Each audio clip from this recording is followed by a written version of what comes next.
search for 84-year-old Nancy Guthrie. After 12 days, authorities still don't know who took the mother of Today Show star Savannah Guthrie from her home on the morning of February 1st. But for the first time, we are getting a physical description of the man that investigators are calling a suspect in her disappearance. The FBI says the suspect is male, about 5'9", 10 inches tall, with an average build. They confirm that the suspect is the same man seen in that frightening video released earlier this week by the FBI, that he was wearing a 25-liter Ozark Trail hiker pack backpack, very specific. The feds also said they're increasing the reward for information that leads to Nancy to a whopping $100,000. Things can change when you put the money amount like that down. And they've put out a new request for footage from Nancy's neighbors. Investigators are now asking everyone within a 2-mile radius of Nancy's home to go through their surveillance footage and send in any images of people, vehicles, anything out of the ordinary, all to investigators.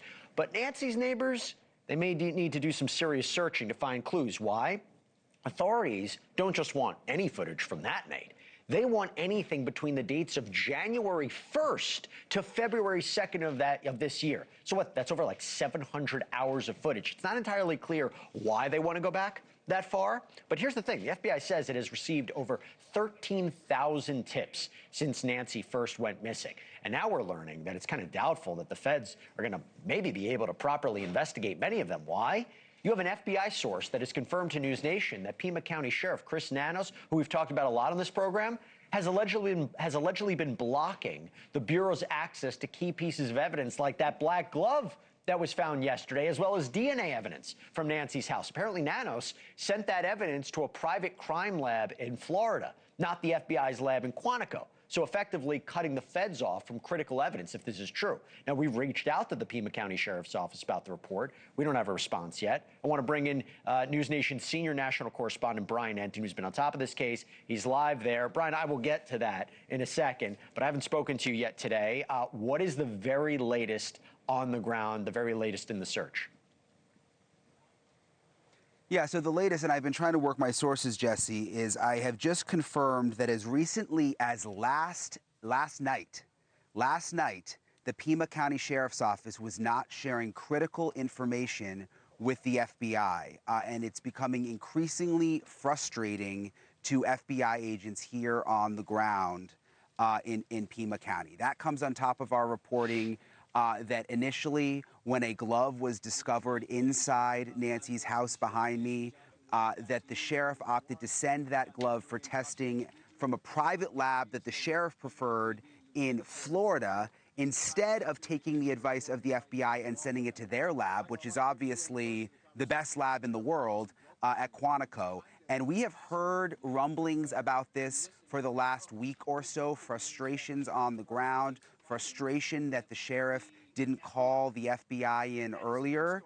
But I had no idea it was going to rise to this level, to where he is allegedly holding back critical evidence. And again, I have just learned as recently as last night, critical information was not shared with the FBI, information that the Pima County Sheriff's Office had. Why? I mean, I know that there's been tension. You and I talked about it. It was kind of a red flag when the sheriff didn't even know Savannah Guthrie and her family were going to release that video, basically pleading to the kidnappers and talking about the ransom. Had no idea. His wife had to tell him. We knew there was a disconnect. Any idea why the sheriff would be doing this? Look, what I'm told, no, I don't know why, but what I'm told is it could be ego-driven, wanting to be the one to save the day here, wanting to handle the case himself, not wanting to relinquish power to the FBI, even though the FBI just has more resources. They just do. If it wasn't for the FBI, you mentioned it, we would have never seen the video or the photos from the doorbell camera. The sheriff made clear they couldn't get the video. He said, we tried, not going to be able to get the video, sorry. FBI gets involved. And suddenly they work a deal with Google back-end channels, and we have the video. And it's concerning. You're talking about an 84-year-old woman, reported mobility issues, needs daily medication. We're 12 days in. Time is not a friend here. So let me ask you this. The new video that they're asking for neighbors, one question would be, why didn't they request this a long time ago? I'm wondering if they learned something new. So two parts about this. Have you spoken to any neighbors about whether they're giving in footage that they may have, and any idea about why authorities are requesting footage from the beginning of January? Yeah, and a 2-mile radius, too, by the way, Jesse. And the sheriff's office used an app to send out a message to all of the residents within 2 miles of where I'm standing at Nancy Guthrie's house, asking them for any footage of anything that might look suspicious, suspicious vehicle, suspicious person, anything that seemed out of the ordinary to them, to submit it to the sheriff's office. And they're going all the way back to January 1st, which is interesting that they chose January 1st as a date, weeks before Nancy Guthrie even went missing. We don't know why they chose January 1st. I heard at one point they were asking neighbors specifically for video from January 11th. So there are obviously leads coming in, and they're trying to pinpoint things that happened on certain days, even before Nancy disappeared. Would I be totally off to say it has something to do with these reports of a suspicious white van that might have been seen by neighbors, which is interesting because you and I this week, you tracked down the guy that was detained, ultimately released, and was driving a van, gray van, different, but there was this report of whether or not there was a van in the area, so I'm wondering if that might be what they're looking into. Again, I'm spitballing here.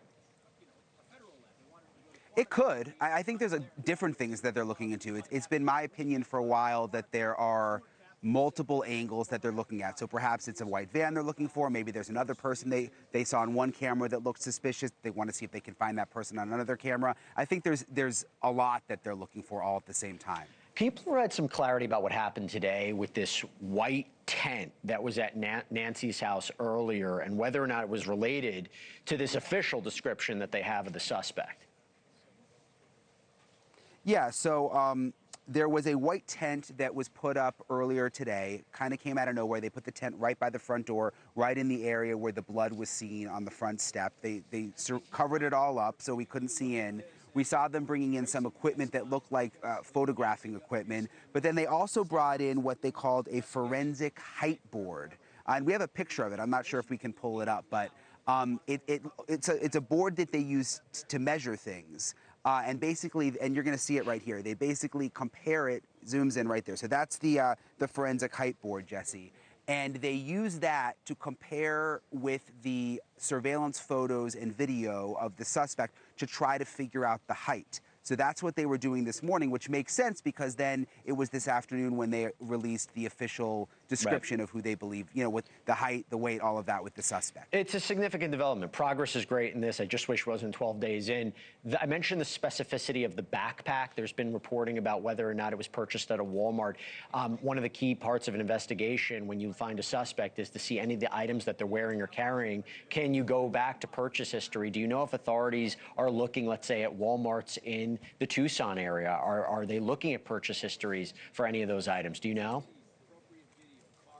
I'm sure they are. And we've confirmed that the Walmarts in this area sell that backpack. So I'm sure they are. It's probably one of the first things they did, Jesse. Yeah. And, look, I'm hoping the Florida Evidence Lab can actually return back a hit on that rather quickly, but I'm not familiar with it.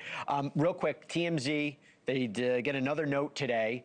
This is very hard to know whether or not it's anything. It was a demand for Bitcoin. What can you tell us about that? Any legitimacy to that note? No legitimacy that we know of. They've been getting notes, it feels like, every day. Today they say there's a note, someone demanding Bitcoin for them to give up the name of a suspect. We don't know if they're legitimate or if they're just people, sending in notes to TMZ trying to get some cash. Which is just so disturbing on so many levels and frustrates the whole purpose of this investigation. Brian Enton, thank you again. Appreciate it. Thank you for watching. Subscribe below and download our NewsNation app right now on your phone, and you will get fact-based, unbiased news for all Americans.